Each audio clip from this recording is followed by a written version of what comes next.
Hey everybody, welcome to Fretboard TV. I am today joined by Bryan Fischer and Brittany Frey. Bryan, Madtree Brewing, Brittany.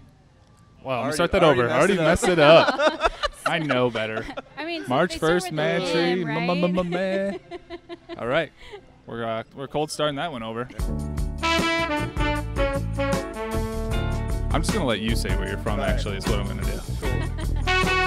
Hey everybody, welcome back to Fretboard TV. Thank you so much for joining us. My name is Mitch LeGros. I'm your host today, and we've got Bryan Fischer and Brittany Frey. Guys, tell us a little bit more about yourself. Bryan, can you introduce yourself? Yeah, so my name is Bryan Fischer. I work for March First, like Mitch said, and I'm the head brewer and head distiller there. I'm Brittany Frey. I'm with Madtree Brewing, and I am the operations manager. Tell us one random fact about yourself, Bryan. Industry-wise, I fought in Punch-Out 3 years ago and won against someone at Rheingeist. His name was Mitch. He was super strong. No, his name wasn't Mitch. His name was Corey. His name was Corey. I was going to say, I was like, there aren't many Mitches there's around. Only one Mitch. He fought a different year. Not industry-wise. I collect Mighty Morphin Power Rangers memorabilia. So I've got a bunch of the helmets, a bunch of action figures and stuff like that. Wow. I'm a nerd for that. Brittany, tell us something about yourself, non-beer related. Fun facts. Well, I can actually tap dance. Oh, really? Yeah, I took lessons from 6 years old until I was in college, and then I taught tap for a couple of years after college. I had no idea. That's awesome. Prove it. They're good icebreakers, Right? you know, those kind of questions. So you're both joining us today because you're alumni of Cincy State's Brewing Science program. Brittany, we'll start with you. Let's talk a little bit about how you developed a passion for craft beer and how that led you to Cincy State. So my origin story is a tiny bit different from a lot of people. My husband and I, we actually, if anyone remembers, down at Party Source, they did the Easter keg hunt. We were in the inaugural one, and we kicked ass in it. I think we ended up with 3 sixtels that we won just from finding the correct Easter eggs. And we did not have a kegerator at home, so we rented a party pump and had...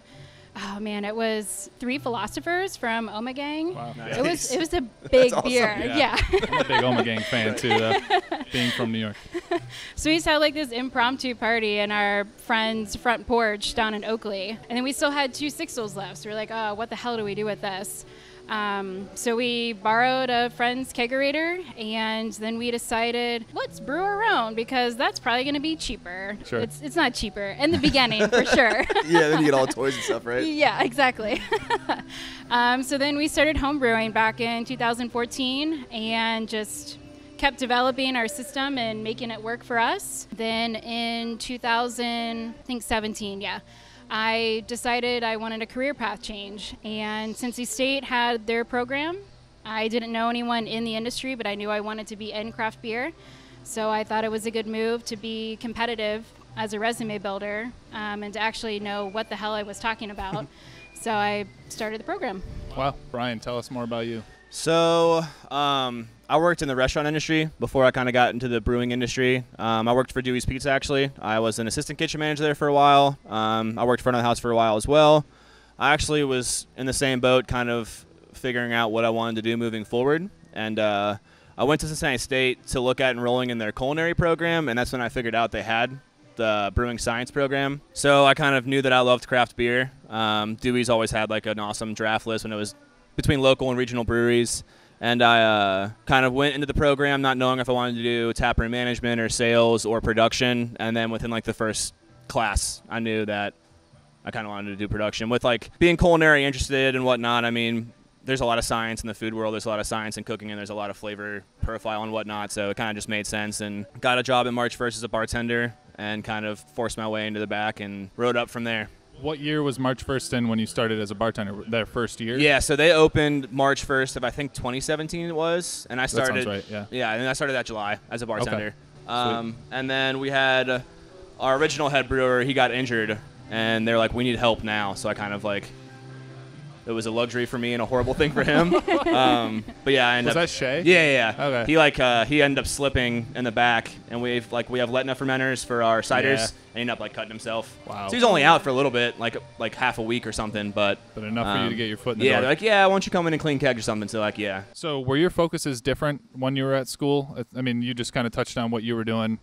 Yeah, I definitely wanted to be in brewing back in the production area. Like Bryan, I started at Swine City right when they actually opened. I was bartending there and worked my way in the back to do a co-op there with them. So yeah, I knew that I always wanted to be in production role.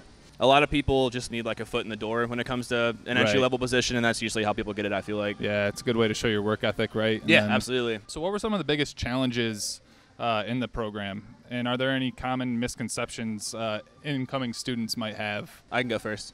So I think that some people don't realize how science-heavy brewing is from the get-go. I was definitely one of those people.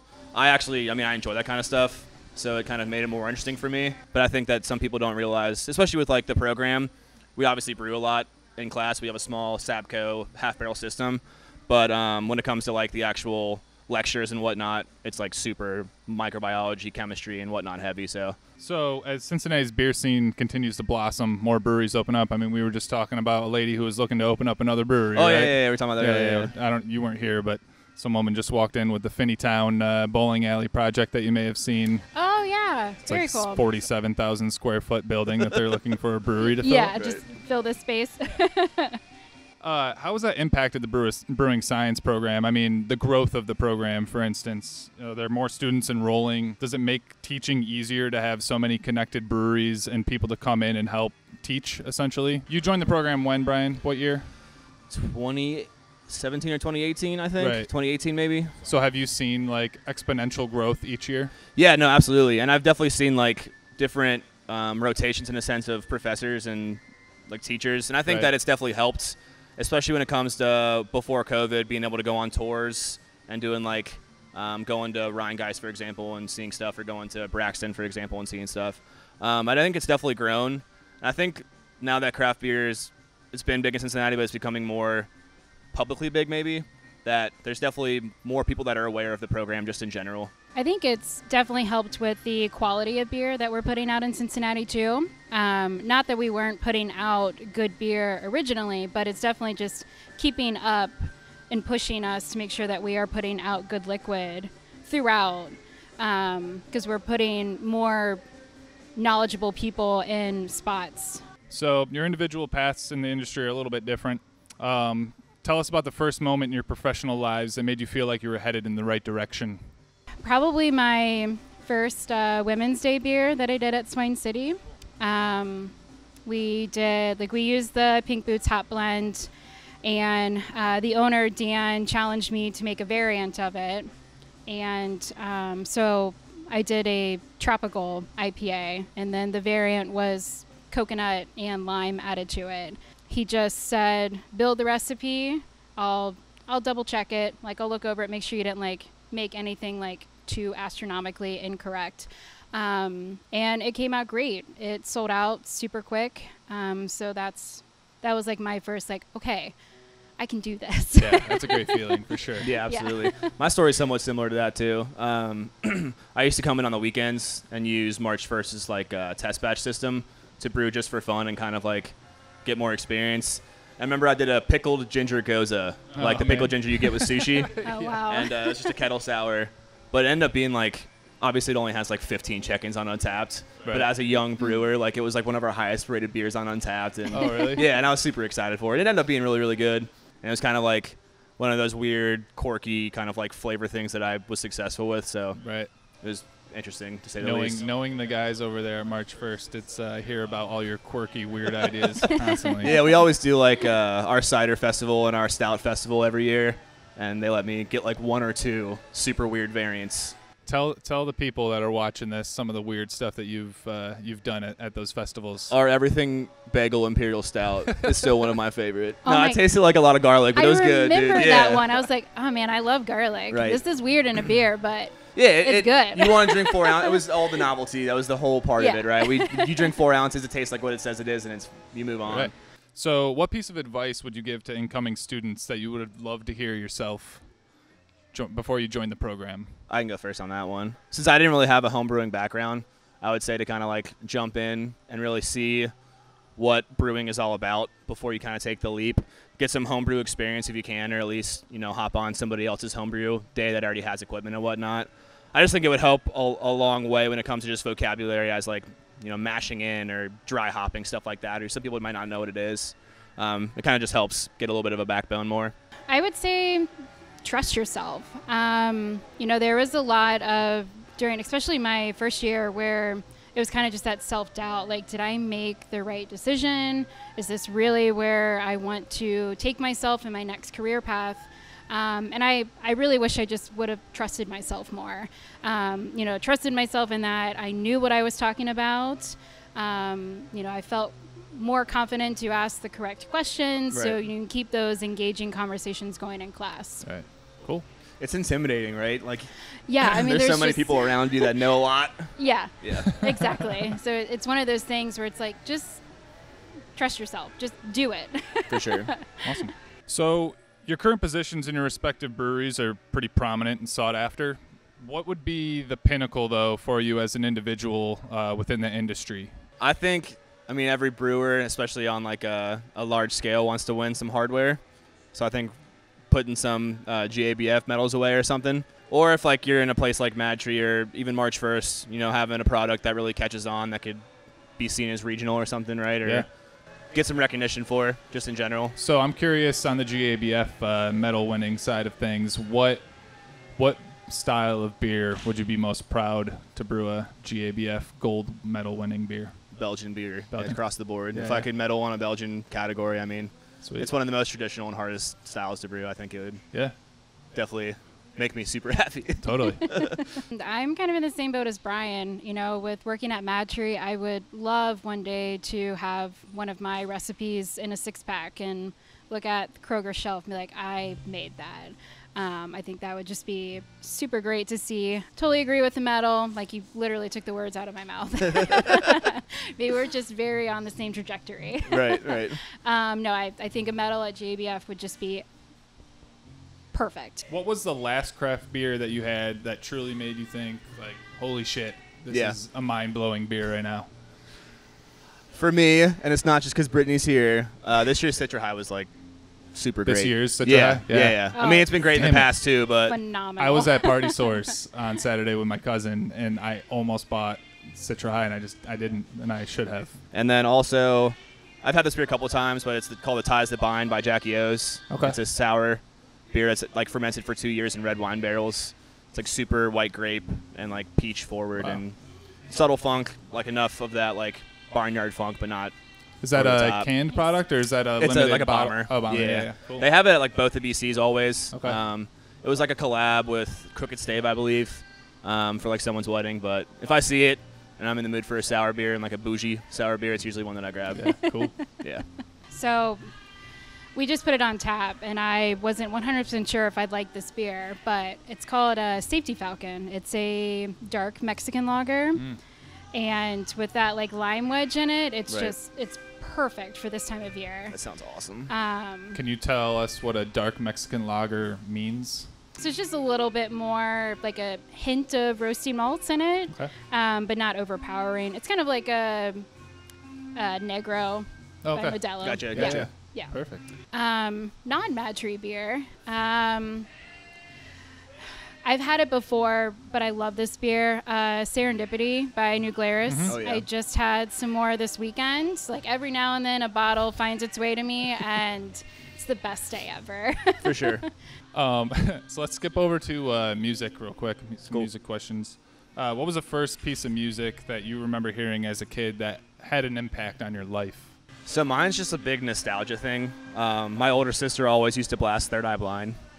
So I love Third Eye Blind, like with everything in me. Because I mean, I'm the youngest of 3, so like the older siblings always had whatever they were listening to, I was listening to. Right. So cool. It's usually just like pop punk and emo music and whatnot from the early 2000s. Totally. Brittany, how about you? I definitely was younger when we had the cassette tapes and you want to record it off the radio. So when I was not doing that, when I was like really young, I had my own cassette tape of Little Richard. Oh, nice. And I would just play that thing constantly as I was supposed to be cleaning my room, and I wasn't because I was, dancing and jumping on the bed. Awesome. So I think, that's definitely That's great. Fell in love with music then. Nice. If you could sit down with any musician, dead or alive, at your all-time favorite brewery, with who and where are you bellying up to the bar? This one was kind of hard for me because I was trying to figure out, whenever you hear dead or alive, you always want to think of the people that you would never be able to have the opportunity to do it with. Right. So I went the other direction. I didn't pick that person at all. But I think Action Bronson would be a really fun person to have the beer with. He's a rapper, but he also is a huge culinary guy. And he's lost 150 pounds over COVID. It's crazy. He seems like a really fun person. Yeah. I guess it's kind of hard for me to pick a favorite brewery, but I think New Belgium's sour program will always be top tier. I think he would appreciate that too, because didn't he come out with a beer that was a sour ale? Yeah, he did it with Stillwater. Yeah, it was like a kumquat sour or something. Yeah. I still have some at the house. I grabbed a bunch of it. Either that, or I think that I've never been to Maine Brewing Company, but I've seen pictures, and I'm sure that place would just be great. Yeah, he'd be fun to bop around Maine, Portland too. Yeah, I'm sure. Yeah, exactly. A little small indie town like that. Exactly. Yeah, that's a good answer.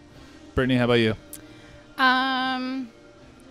Someone who's no longer with us, I would love to have a beer with Aretha Franklin. Oh, wow. Oh, yeah. I think she would just have the most interesting conversations about her time in her music career and her activism. Brewery, I've never been there, but I've always wanted to go to Belching Beaver. I think that would be really cool to have that conversation with her there or over in Belgium. Any brewer over there, I would just sit there for days and have a beer with her. Yeah, that'd be great. For sure. So whose boots in Cincinnati would you walk in for a day if you could fill anybody else's boots in the brewery world? I picked Luke or Mitch in the cellar, in the barrel aging and sour house of Rheingeist. Okay. I think that there's a lot of cool stuff down there. They've got fooders going. They've got their own cultures, and they've come a long way in the past 3, 4, 5 years when it comes to just their sour program. I think it could contend with anyone nationally, and I think that I could just learn a lot. Awesome. I kind of went still in the industry, but I would love to be Peter for a day at Boondocks Hops. I don't know a whole lot about farming, but what they do over there is just absolutely great for Ohio hop farms, and he's just so knowledgeable and has grown his farm so much in the past couple of years. So I think it would be really cool just to be him for a day and feel what that is. And all the knowledge that you should pick up on something like that and take back to your day-to-day, right? Yeah, exactly. Yeah, that's valuable. What's the ultimate post-COVID concert experience? List 3 bands to play on one bill. We just totally switched it up right there, Brian. No, you're good. I wrote mine down, so I'm good. Yeah. I picked The Cure, Okay. Hall & Oates, and Taking Back Sunday. So it goes up and down. But for me, it would be the best time. Is that the order of the show, too? No, it's probably backwards. It'd be Taking Back Sunday to Hall & Oates with The Cure headlining, probably. Okay. Brittany, how about you? You got 3 bands? I do. So I would probably have Mumford & Sons open, and then Blackstreet, just go in that R&B style. And then I would probably have Taylor Swift close it. Wow. Nice. Yeah, way around the place. No, that's great. That's how you get a diverse crowd in here, or wherever it is. That's awesome. So that pretty much wraps everything up. But is there anything else you want to cover before we wrap up? I mean, is there any special notes, or do you want to talk about Woodburn at all? Do you want to plug anything? Yeah, I mean, Woodburn is opening, was it Thursday, the 29th? The 29th, Yep. Yeah, thank you. It's going to be a great space. We're revamping a bunch of beers. We're going to be putting a full kitchen in there. It's going to be, can't get into the food too much, but it's going to be, top shelf, amazing, fantastic food. Myself, I'm really excited to bring back some of the Woodburn beers that I remembered and loved. But, yeah, it's going to be a really cool experience. Yeah, it's exciting. Yeah, we got the green space in the back now too. Yeah, we're gonna have a cool beer garden that connects everything together. So Sweet. It's gonna be a lot of fun for myself. It's gonna keep me really busy, but it'll be a really cool spot. Brittany, anything coming up at Madtree that people can look forward to? Beers or events or? Yeah, we have 2 new products coming to shelves soon. Can't really like say too much because they haven't promoted anything yet, Yeah, but right. some exciting stuff's happening. It's turning into be like an amazing time to be at Madtree. Yeah. There's a lot of things that are kind of moving in a forward direction that in the next couple months, I can't wait to talk more about. Yeah, it. what you guys did with that expanded space in the front. Yeah, it looks so cool. Yeah. Yes, that It looks turned really out cool. so cool. It was kind of hard watching it like being pieced together. 'Cause it's like I have no idea what's going on here. Sure. Like we're like building a fence on top of a fence, and we've got like AstroTurf. And then when it all came together, it's like, oh my gosh, like Yeah. Yeah. all the people behind that project just killed it. Well, it was crazy to me too, from a social media standpoint. I was looking at this post and I was like, this post has been up for 4 minutes and it already has like 160 likes. I was like, everyone saw this post at the same time and was like, Right. way to go, Madtree. Yeah. Well, thank you so much, guys. Yeah. Truly, for coming and making some time to make this happen. Everybody, thank you so much for watching. Be on the lookout for what Woodburn, March 1st, Fig Leaf, Astra. Cincinnati Stilling. We'll just keep throwing things in there that you guys have in there. Be on the lookout for what those guys are doing. Josh, we'll send a shout out to you. Beth, hello everybody over there. Chris too. Yeah, Chris. Can't forget Yeah, Chris. Yeah, forget Chris. Just cut that out. Yeah, okay. Thank you so much, guys. Brittany, Madtree, applaud them. Everything they've done during COVID has been phenomenal. Absolutely. They've taken everything very seriously and been very successful through it, which is applaud worthy for sure. Absolutely. So, subscribe if you can. Like the video. Go on Instagram. Follow all of our pages to stay up to date with what we're doing. We all really appreciate it. And we'll see you next time. Bye. Cool. Cheers, guys. Yeah. Thank you.